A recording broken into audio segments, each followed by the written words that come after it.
See, it was one of the year nines from Carmel was asking around what skills to really show in an interview. And you can say, till you're blue in the face, I'm good at this, I'm good at that, and have some evidence to back it up. Brilliant. But asking that little question at the end will make you probably stick out in the interviewer's mind, do you think, to really show that you're particularly interested?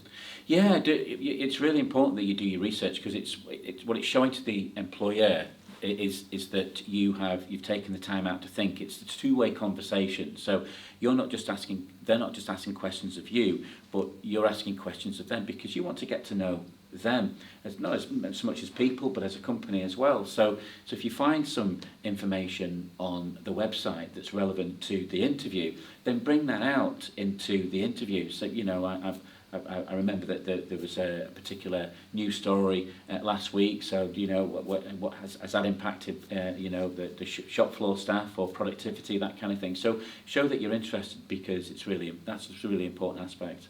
So you could prepare almost a question before you go in, knowing that you're going to just try and make that last minute impression right at the end. Yeah, preparation is absolutely key. It's really important that you prepare for the interview. You prepare for because that preparation will give you the confidence that you need throughout that interview. You're not constantly worried about what's going to happen. Do the research on the kind of questions that you'll be asked. There's some really interesting questions that you'll be asked in that interview. Okay. Well, you've covered a lot of ground today, and we've had so many questions from the students, and often you answered one person's question, or two or three, all in one go. But for a young person sat at school now, they're probably year 10, year 11. They're thinking about, do I want to go to college? Do I want to go further university? Do I want to go straight into the world of work? Do I want to go to an apprenticeship? What sort of advice would you give for those young people to think about what to achieve the things that they actually want to do? Well, go out there and get some experience. Go and meet people.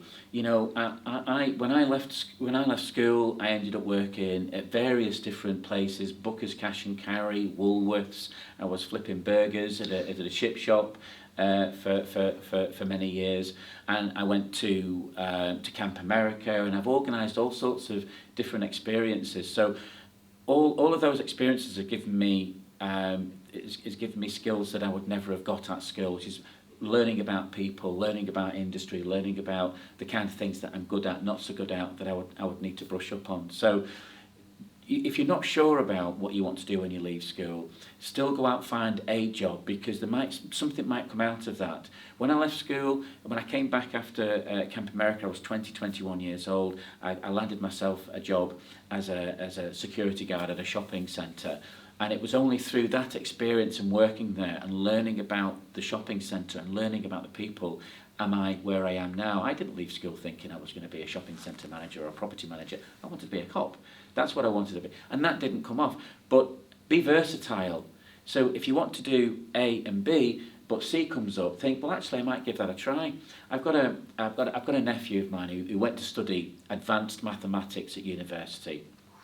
And he was there for about a week, and well, actually a bit more than a week, actually. Probably give him more credit than he's worth. But he realised that his skill sets were somewhere else, and he did a complete reverse on where he planned to go, and he's now a very successful graphic designer.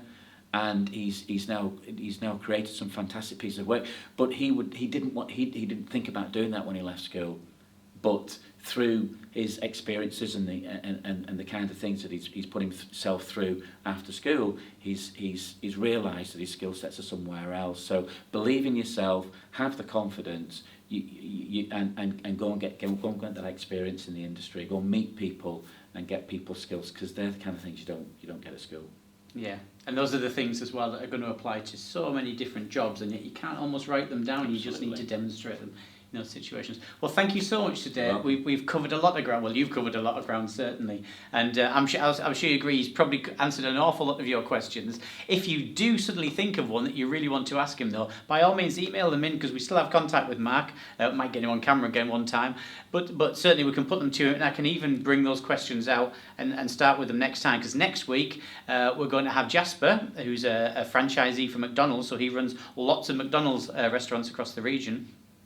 And he'll be answering similar sorts of questions, but also the questions that you want answered. You know, do you get a free lunch at McDonald's? Do you get to find the little secret things when you get all those little toys and things? Do you get behind the scenes?